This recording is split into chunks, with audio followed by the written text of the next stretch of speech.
All right, and we're live. Hey, everybody, welcome to episode 63 of the Multiverse Show. Thank you guys for showing up tonight. And we finally, let's address the elephant in the room here. Finally, Fame is back. Jesus, you guys have been asking. Where'd you go? I missed you so. It's like it's been forever. Yeah, I know you were singing that. I know. Man, I can't tell you how many times people keep asking me, when's Fame coming back? When's Fame coming back? I'm like, God, I don't know. He's got his own life. Go ask him. Sorry, guys. I was pregnant and I had a baby, and then I had a cold, and I'm out of excuses. Damn. But it is good to be back. It is good to be back.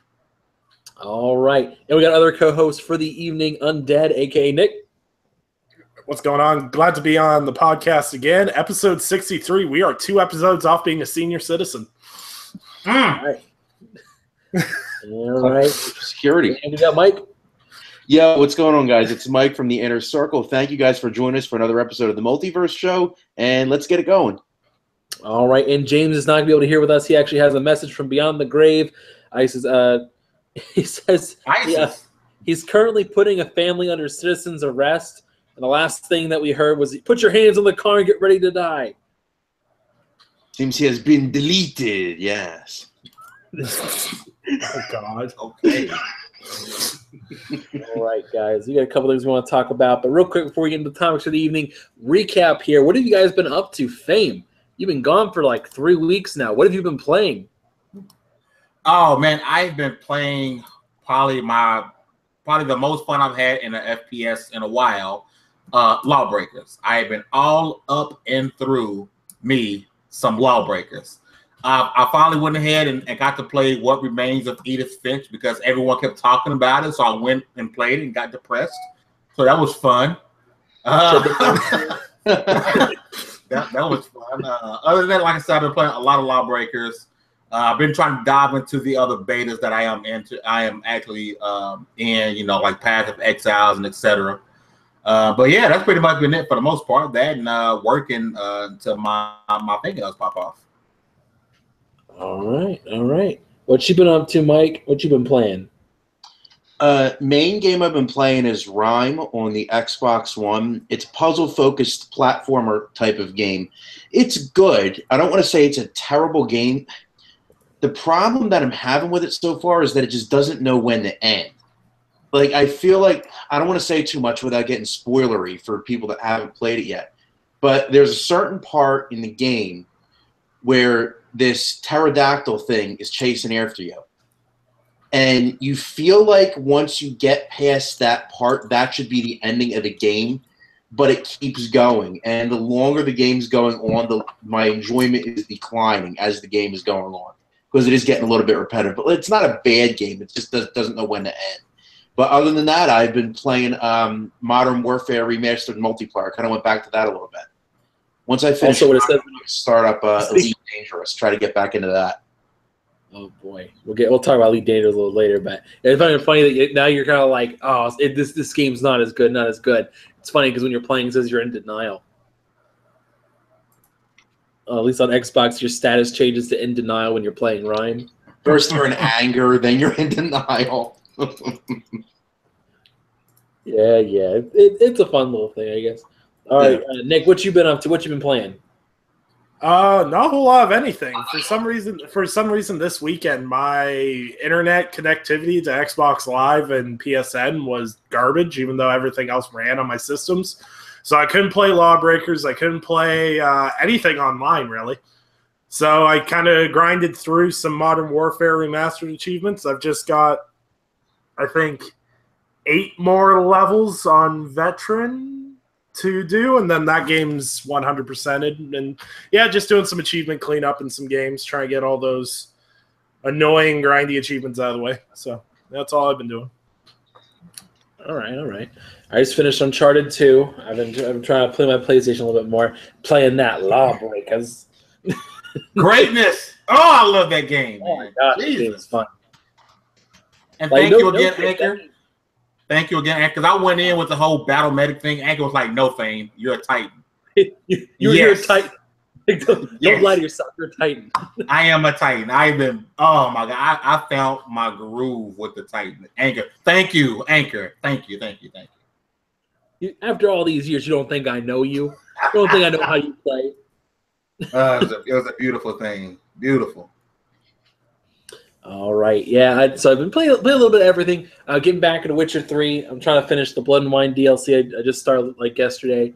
It's really fun. I've been enjoying it. I have to get back into the groove of things, though.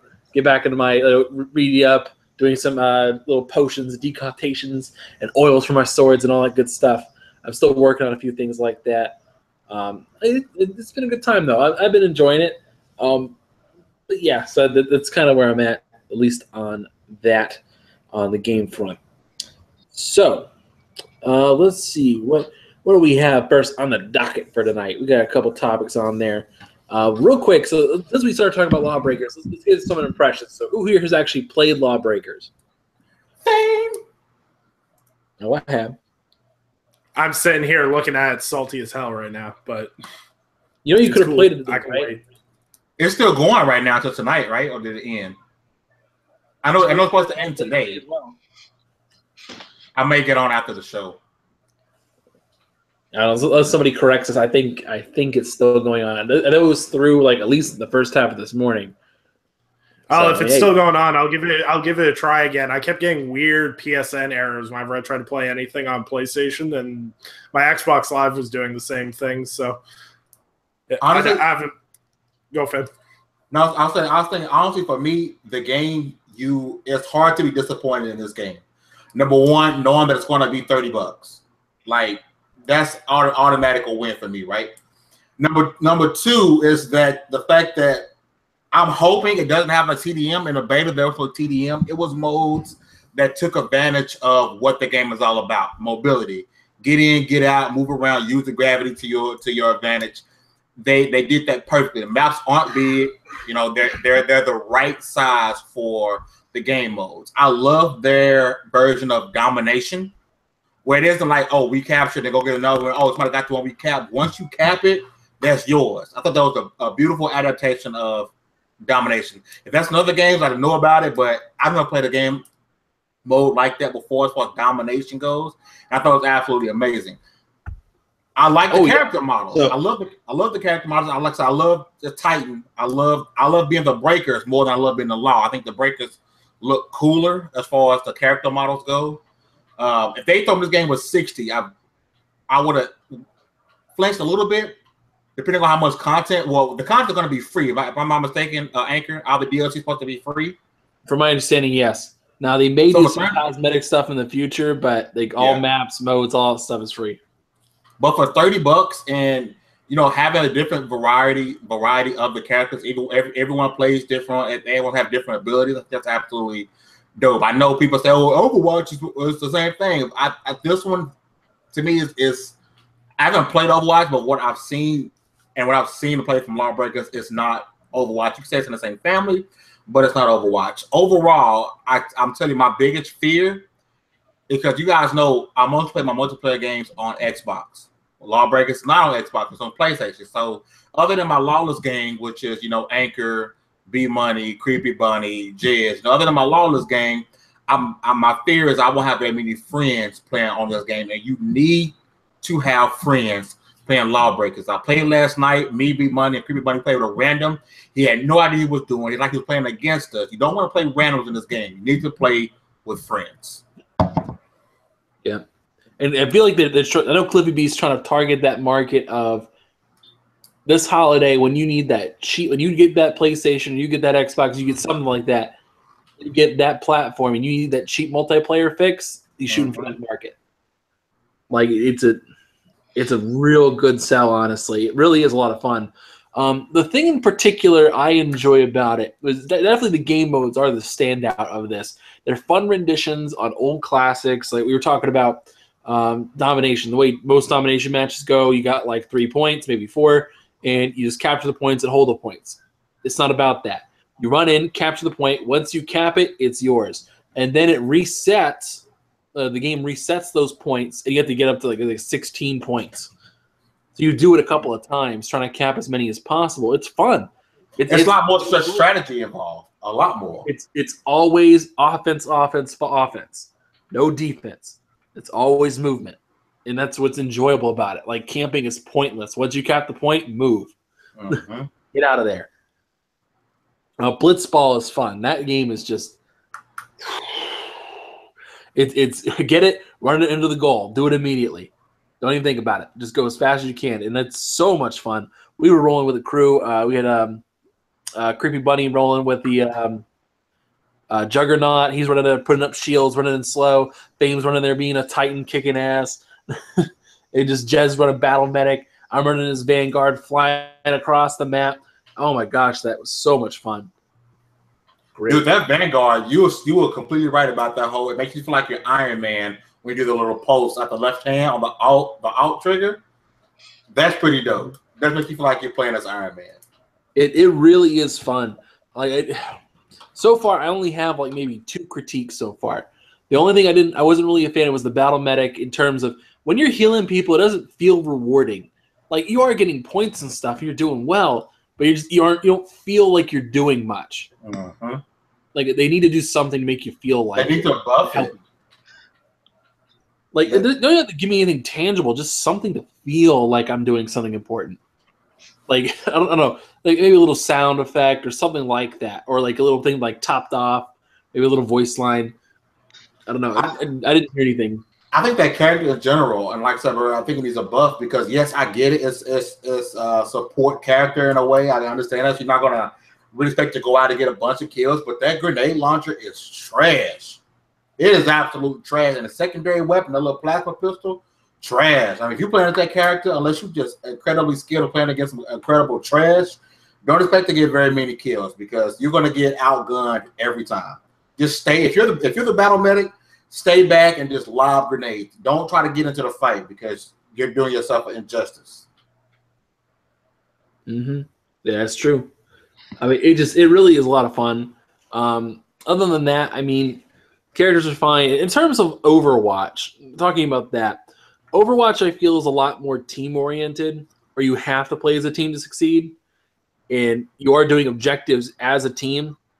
This game, though, I feel like it's not so much team-oriented as much as it is squad-oriented. If you're rolling with a good partner, maybe another guy to be your third, you can win a match easily. You can destroy the other team. But you got to have people who know you, who can work with you. But like Overwatch, you can have 2 or 3 good players and still lose. But like I said before, I think it's a little more squad-oriented for Lawbreakers. And so it's like you'll watch matches and you'll see people come in and they'll have like real it'll be like 2 or 3 guys who just carried the other team because the other team was garbage. Just 2 or 3 guys just completely dominated, and they're the ones who made them win the match. And you see that overall, and it's just things like that. I don't feel the feeling you can roll with a great team necessarily, but you don't really need one. But I will say after I complete Hellblade, I'll be playing Lawbreakers in between, but after I beat Hellblade, if you follow me on my channel, you're going to be seeing a lot of Lawbreaker live streams because that's just how fun the game is. Like, I think you will understand more if you played it. Some people on the outside say, "Oh, does the appeal does look fun?" I thought the game looked okay when I first seen it, but when I actually played it, it made the world of a difference. Actually playing. I think people who are on the fence about the game, this beta is a perfect way to find out if you can play it or not. I think the experience of playing it is a lot more important than your opinions over a YouTube video. Yeah. It's addicting gameplay. It really is. So I want to ask a question for Nick and Mike in particular. As guys who have not played it, do you have any interest in the game? I've got pre-ordered, man. I had pre-ordered. Beautiful. Thing is the way you guys are describing it and everything else, it's just how I imagine it would be.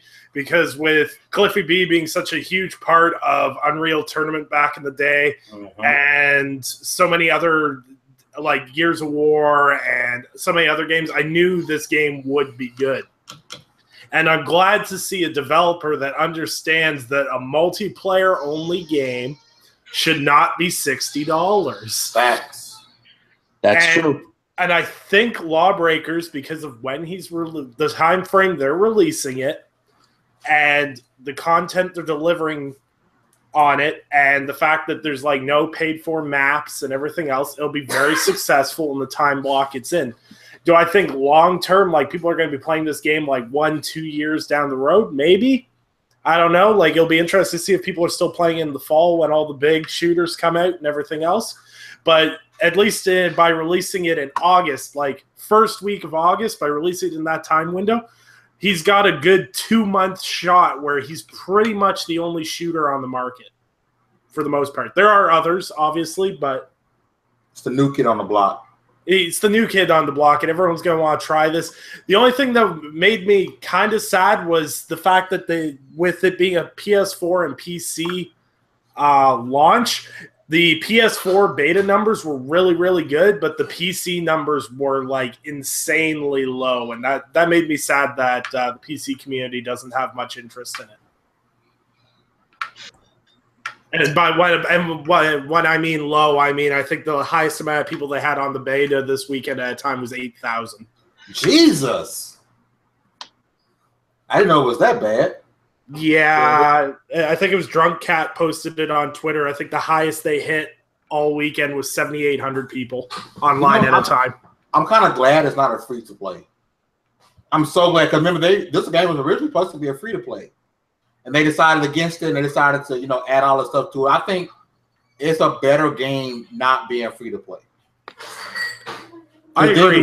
Then we would be paying for all this other stuff. But the fact you make it $30, make it base, give us the free maps, I think that's a lot better than the free-to-play, which could possibly be a play-to-win type format. I 100% agree with you on that. This releasing online-only games or shorter experiences, even single-player games, they're shorter for $30. It's a great trend. I think developers are starting to understand if you put something at a cheaper price, it's your first game out. If you put it at a cheaper price, people are going to be more prone to try it out. And if you have a great game, people are going to buy it. And this is digital only, right? Yeah. Like the whole reason I pre-ordered Lawbreakers is I watched a trailer for it.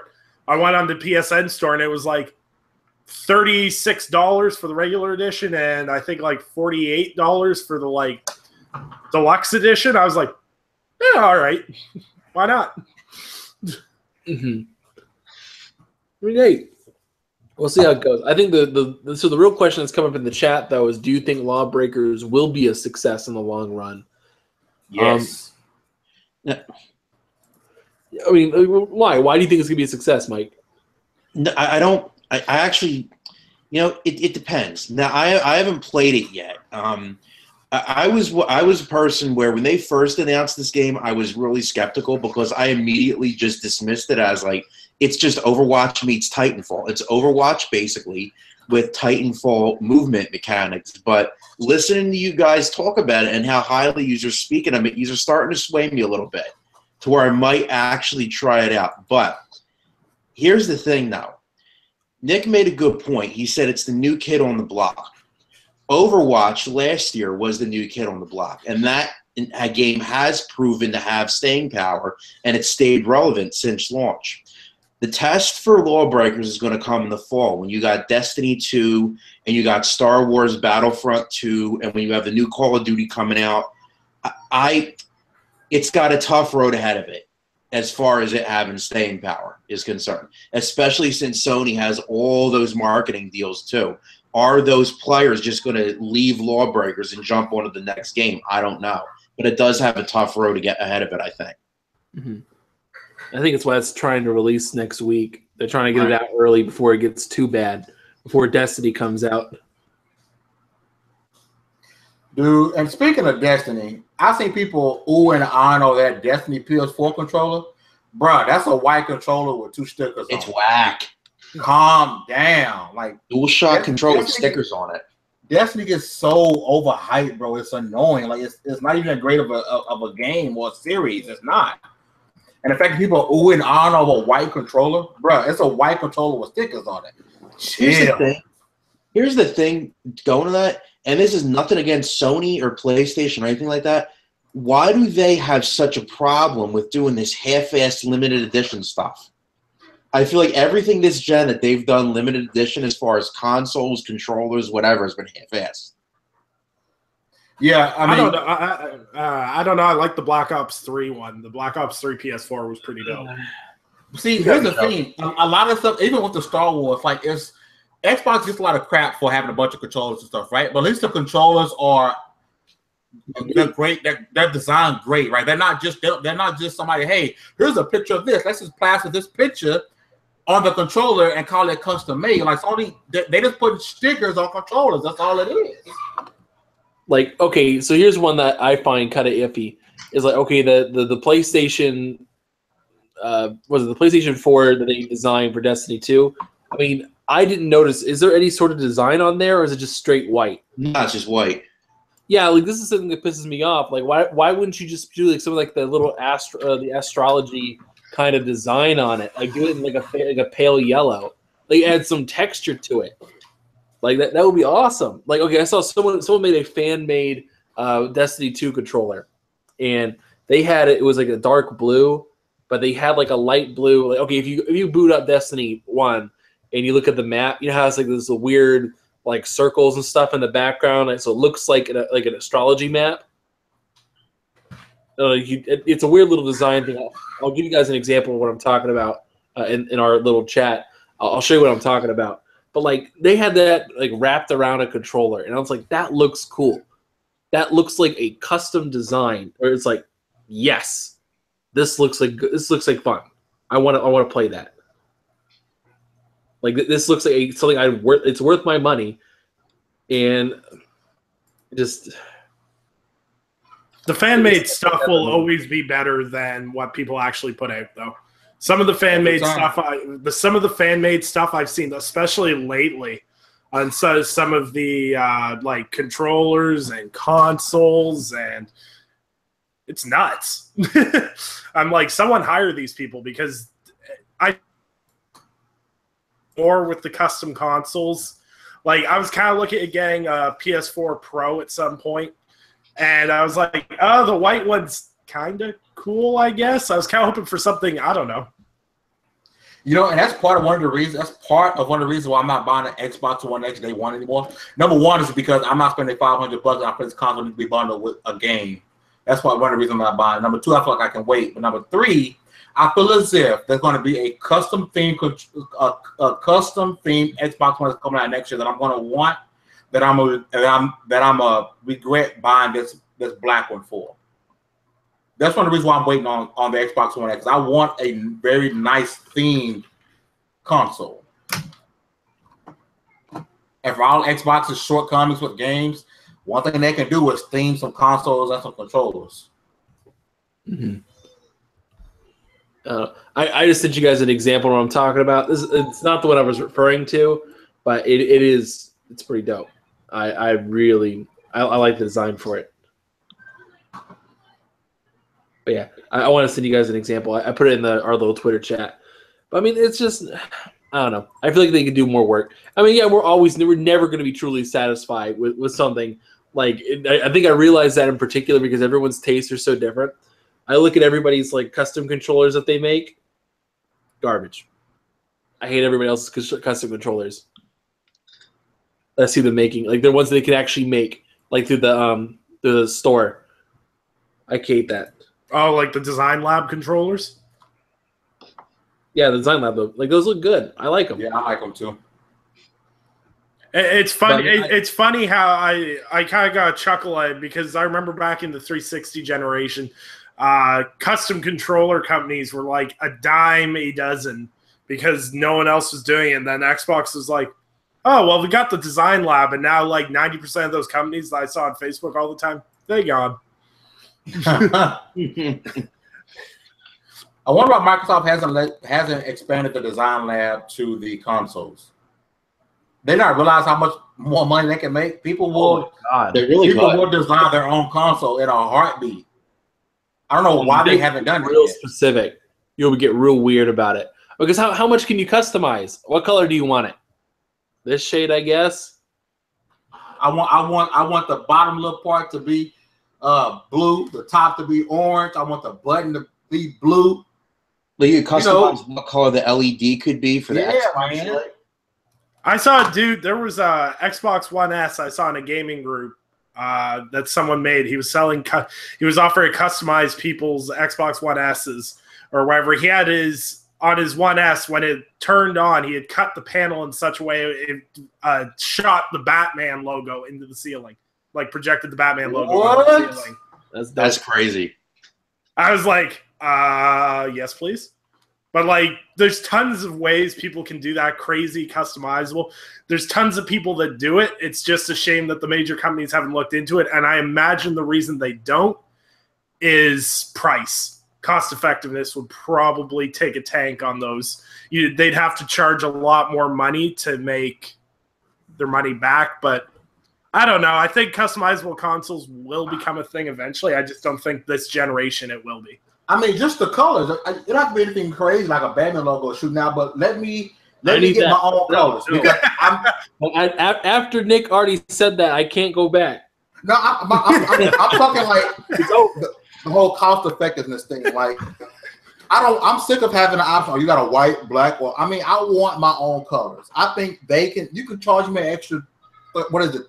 What is the Xbox Design Lab? Like an extra $10 for the color to make it your own color. You can add stuff if you want to. If you made my console an extra $20, so be it. I got the color I want instead of waiting for a custom theme. I agree, because I'm looking at my OG Xbox One that looks like a reject VCR from the 70s, and jeez. But if you let me, if that thing was custom colored, I wouldn't get rid of it. Oh yeah. But this black thing, it can go. All right, guys. We got another topic for the evening. A few little bits and pieces. So, I'll talk about this. Marvel. Okay.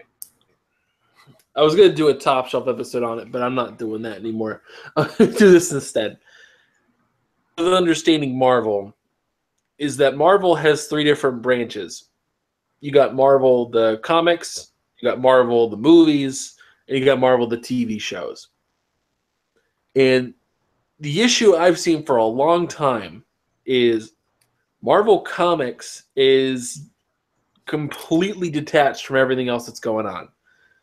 And one of the things that really pissed me off today was I thought it was just Marvel Comics, but apparently it's Marvel in general at this point, where Marvel seems to be obsessed with just completely crapping on their fan base. And it's like, it has nothing to do with political alignment or anything like that. It has to do with the long-term fans and the new-term fans, because for the longest time, comics had always been this, oh, the nerds go enjoy that, they go do their thing. And now that's completely changed. Now everybody's getting involved. And this is something where it gets kind of screwy. So the reason I bring this up is, okay, today we had Stephen Wacker, who is the, I think it's vice president, and he's head of Marvel Television and New Media. So he tweets out the following. He says, someone who's been reading Marvel Comics for 5 decades is no more of a fan than someone who's been reading for 5 minutes. And so this particular statement, like, it's an all-inclusive statement, yada, yada, yada, but it's the follow-up to that. People had a little issue with that, calling people fans who just read a comic for 5 minutes. So I'm going to read you some of the responses and his responses to them. One person said, I think fan, short for fanatic, means something different than works in your tweet. 5 minutes to fanaticism? Okay. He says, I disagree, but appreciate the free pedantry. So someone responds, says, free pedantry means you own a dictionary. Check out Discourse. Great definition. Way more appealing than decree or dickishness. And so you respond, you're free to unfollow. It's like, so a guy responds, over a question of word choice? Really? And he's like, no, obnoxiousness. Go ahead and unfollow. And so another guy responds, so official Marvel doesn't value loyalty. long-term fan is worth no more than one who might have not even finished reading the story.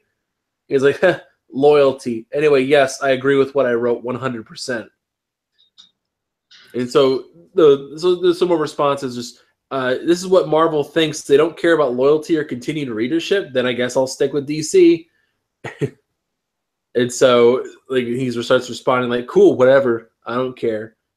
Says like, why have so many Marvel reps become so openly hostile to their fan base? Seems like an awful business practice. And so it goes on and on and on, and you keep reading about this, and he's just like, no, it doesn't matter. I don't care. Here's one that he responded saying, so one guy said, I'll probably will check out the show sometime. I was more referring to your peers, but attempting to delegitimize long-term fans, maybe that's not too smart. He says, I wouldn't worry about it so much. We're all right without obnoxious people. And he responds, it really seems you're calling long-term fans obnoxious here. I know better, but some aren't so charitable. And so it keeps going that it's just like it feels like Marvel outside of the movies just doesn't give a crap anymore. They just do not care about their fan base. And it's really frustrating, honestly. And I don't know, it's this kind of air of superiority thing where because Marvel can do no wrong in the movie sphere, they think that applies to everybody else too, because they're carrying them through everything else. And I don't know. I mean, show some respect, please. I mean, these are the people who got you through the crash. These are the people who kept reading you. These are the people who stuck up for you. And I mean, like, I'm not saying like they owe them anything, but it's like show a little bit of something, like a nod, like just do something. It seems really off to me. Especially, it seems like lately. This is not just even for Marvel either. Other companies have done this kind of thing too, where they seem just not to give a shit anymore. I don't know, man. Is it just me, or is anyone else seeing this too? I don't know. I know this is more of a rant, but anyone else? I don't know. I think Marvel's stem of sudden not caring about their fan base is they know they can churn out films and people are going to watch them. They're guaranteed. As I said, they're basically guaranteed huge income every time they launch a film. Even if the film's mediocre, people are going to go out and see it, and a good majority of their base will enjoy it. They've picked up a lot of casual fans of comics along the way. I include myself in that, as I was not a huge comic fan growing up. I stuck to video games mostly. And my knowledge of comics stems from what I've seen in movies and then what I've chosen to read into past the movies. But there's at no point, no matter how big or successful your company gets, should you ever treat your customer base like they don't matter anymore. And when you start individually mocking or undervaluing individual customers, you may think, oh, that's one person that may not watch our movies anymore. But people start noticing when you start mistreating your customers and whatnot. Wonder if this kind of like bashing that companies have done kind of spawns from like how Wendy's acts on Twitter. I see a lot of companies now trying to act like that cool, badass kid on social media, and it doesn't work for every company. Yeah, I don't know. I just at no point, like even if I ran a multi-billion-dollar company, every customer should matter. And that may be unrealistic if you run a multi-billion-dollar company because you can't keep everyone happy. But at the very least, you shouldn't have your representatives or people that represent your brand trash talking or mocking your fan base. That's just ridiculous. It'd be like if someone, could you imagine if someone in that's in charge of DCEU tweeted something like this? This would be a huge blow up. It'd be huge. You can't mistreat people that buy your stuff like this. It's ridiculous. That's just my take on it. You can't, and I agree. If you're in charge of a corporation or if you're an executive at a corporation, you're never going to make everybody happy. But when you're in that role, you want to do as best as you can to make people feel like you're for the customer. And I think this kind of goes back to, we've talked about it a little bit before on this show, is that executives at these companies, like this situation with Marvel, or Jim Ryan, Jack Ryan, whatever his name was at Sony, or, you know, Aaron Greenberg to a little bit of a lesser extent at Microsoft. Do these companies need to put a leash, or in this case, a muzzle on these execs when it comes to social media so that they don't start saying dumb crap like this? Because this kind of crap is only going to hurt the company.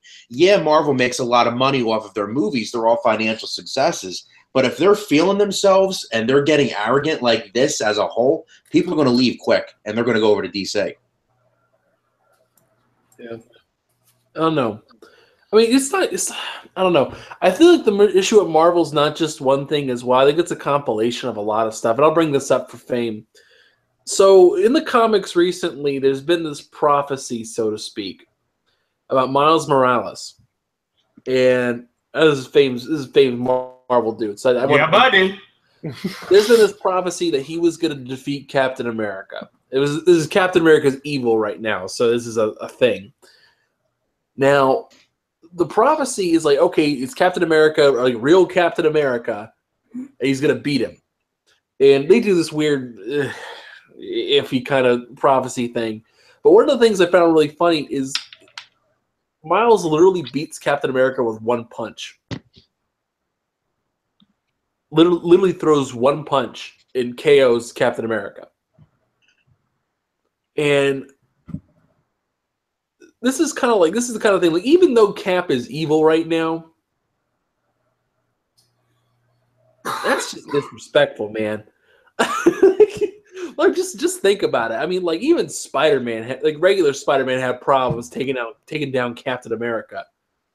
And Miles Morales, a lesser experienced Spider-Man, just one punch KOs Captain America. Not even a super punch, not even from behind. Like, straight up, one hit punch, bam.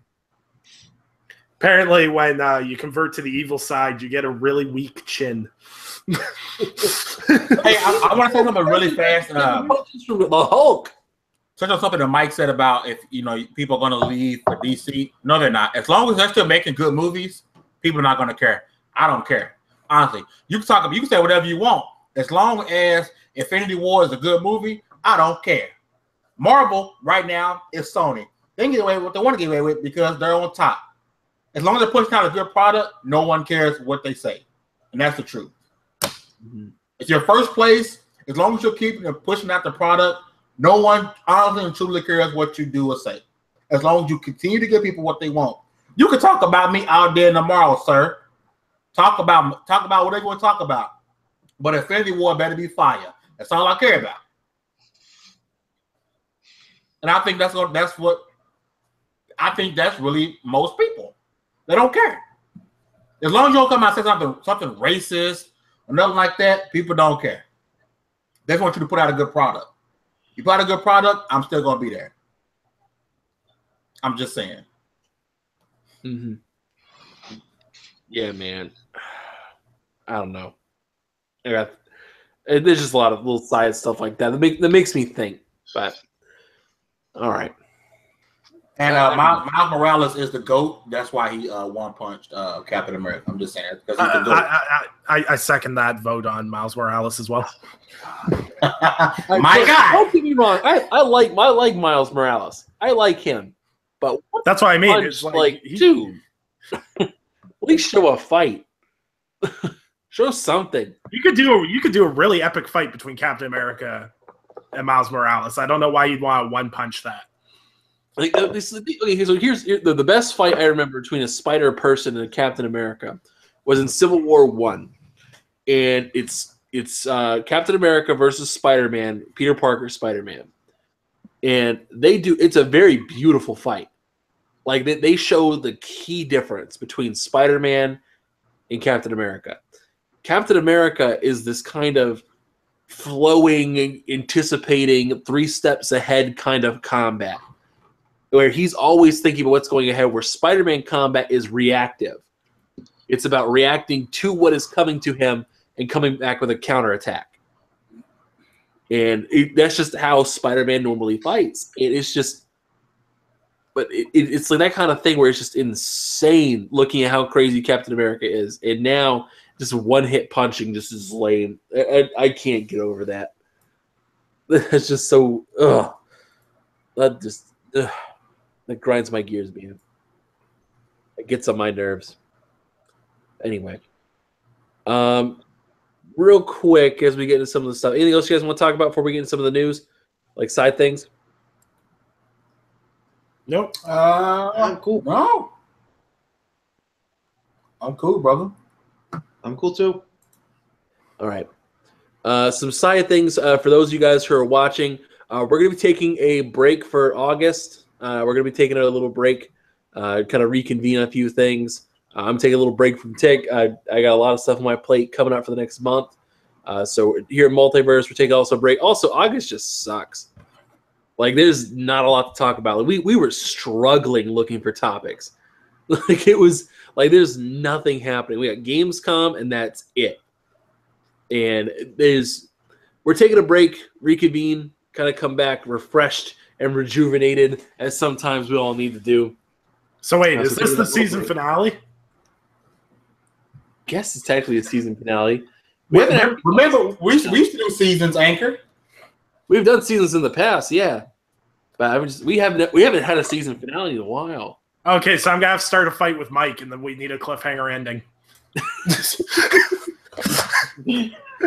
or you can start a fight with me, and right before Anchor hits the end button, say like now any word that starts with N, and once you start it and we hit the stop broadcast, and for months people wonder if you said the N word or not. I'll have to leave. I'd have to delete my Twitter account in good time because it'd be a lot. Oh boy. Oh boy. You know what, man? Screw it. I can't hold on to it anymore. So I watched something so dumb. There's something so dumb today. This has been the Multiverse. Wait a minute. We need this. All right, guys. This has been the Multiverse show. Have a good night, everybody. Disclaimer first. A disclaimer, please. Not personal. It's not personal. This is just a moronic thing to say. I can't believe this is actually said with certainty. Somebody said recently that there are no memorable single-player games this generation, and that Sony is the only one filling the void. Really? I can't be serious right now. That is just the dumbest thing I have heard in a long time. Like, are you being completely 100 with me right now? I'm not even kidding right now. This is just a whole new level of where have you been for the last 4 years? Like, did you forget about Witcher 3, Fallout 4, Doom, Inside, Wolfenstein, The New Order, and Old Blood? Did we forget about Edith Finch that just came out? Final Fantasy 15, Shadow of Mordor, Dishonored 2, Batman Arkham Knight, Metal Gear Solid 5, Ori and the Blind Forest, Legend of Zelda Breath of the Wild, every Telltale game, Life is Strange, Far Cry 4, Assassin's Creed Black Flag, Assassin's Creed Syndicate for that matter, Dark Souls 3, Metro. I know Metro's technically came out in 2013, but I'm going to give that slide. Really? Sony's the only one putting out single-player games. I can't deal with that right now. But no. Exclusives are the only games exist, though. I'm just scratching the surface here. No, I know where you're coming from with this. Like, I get it. I catch a lot of flack for because I don't play a lot of exclusives on my consoles. I get a lot of flack because if I list my top 5 games of this generation, I'm listing off usually more multi-platform games than anything. Like, I still haven't finished Halo 5. I have The Last of Us sitting in a wrapper on top of my PS4. Oh, wow. I also have Crash Bandicoot sitting in a wrapper on top of my PS4. But there's been tons of great, and it bugs me too, is the narrative that there are no good single-player games and no one's trying to push good single-player games, because there are a ton of good single-player games still. You just have to look for them. They're not necessarily all AAA, and there's been a ton of great AAA games. Like, even Mass Effect Andromeda has become, with patches and everything else, has become a great single-player game. There are tons of great single-player games you can experience outside the exclusives.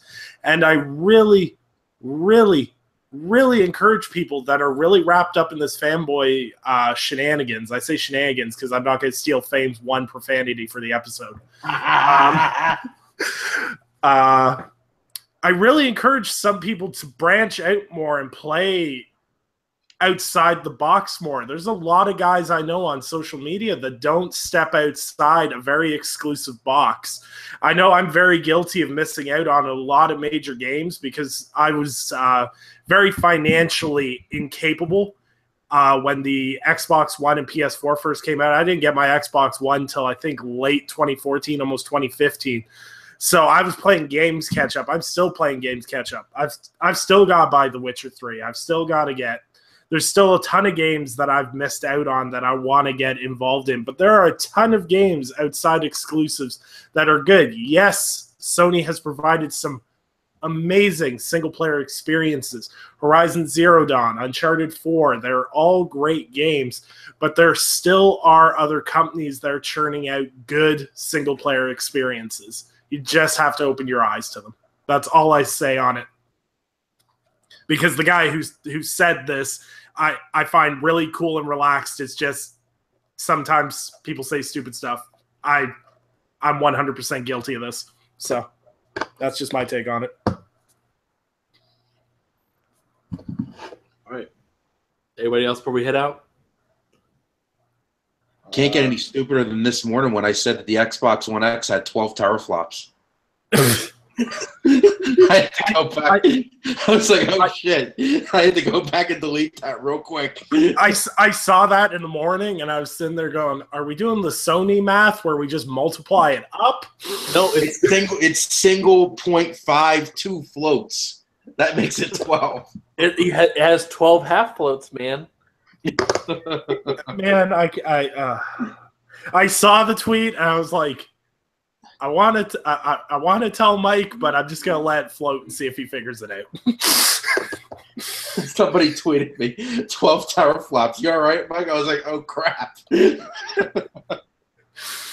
Don't worry. I sat there. I sent out a tweet this morning. I was tired before I went to bed, and I tweeted out. I was like, I don't understand the hype between the Xbox Pro, and I was like, wait a minute. Whoa, back up. Delete. Delete.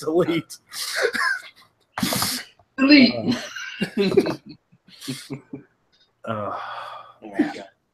gonna wrap things up. We got stuff to do tonight.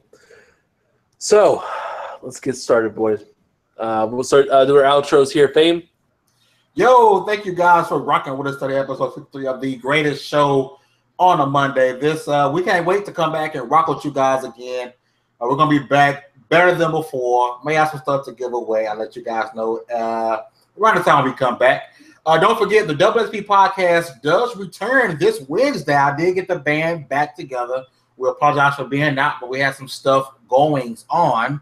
If you guys want to rock with me, Fame, ENT across the borders, play some games together, Lawbreakers is that game. And yeah, man, can't wait to get back here with my guys again in about a month. All right, Mike. All right, guys, thank you for tuning in for another fine episode of the Multiverse Show. Thank you for your support as always. And also, as an aside, this Sunday will be the 32nd year that my current mortal vessel has inhabited the earth. So I do accept gifts. You can bring them to me, much like at Christmas, like the wise men did with Jesus. Oh, my God. I'll let Nick follow that up. Well, in 14 days, I turned 24, so send all Xbox and PSN gift cards to @undead3xvi@gmail.com. Oh, wow. I'm totally kidding. But, yeah, so it's been great. It's going to be interesting to have a month off. You can follow me on YouTube, Twitter. I don't think I have Twitch. I will be on Mixer. I finally got Mixer working. I spent 4 hours the other night thinking I was live streaming, but I wasn't. It was embarrassing. That was more tragic. I was talking to myself for 4 hours. It's just sad, lonely, and pathetic. What do you mean not to bring something up on the podcast, but just slips it? Damn it. But yeah, got some content planned out for this week. I know I always say that I've got content planned out, but I actually sat down and recorded some stuff. So the content coming through from me through August, but I know a lot of people that watch this show don't like me, so that's cool. I hope you all have a great August. we love you, Nick. That's all that matters, sir. My man. Guys. All right, guys, we'll wrap things up here. This has been episode 63 of the Multiverse Show. Thank you guys for tuning in. We'll be back in September with some good rockin' music. And this is Anchorman V2. You can find me on all the good stuff. You can find me on Twitter, Twitch, Mixer, Xbox, PlayStation, whatever. Anchorman V2. And we'll see you guys later.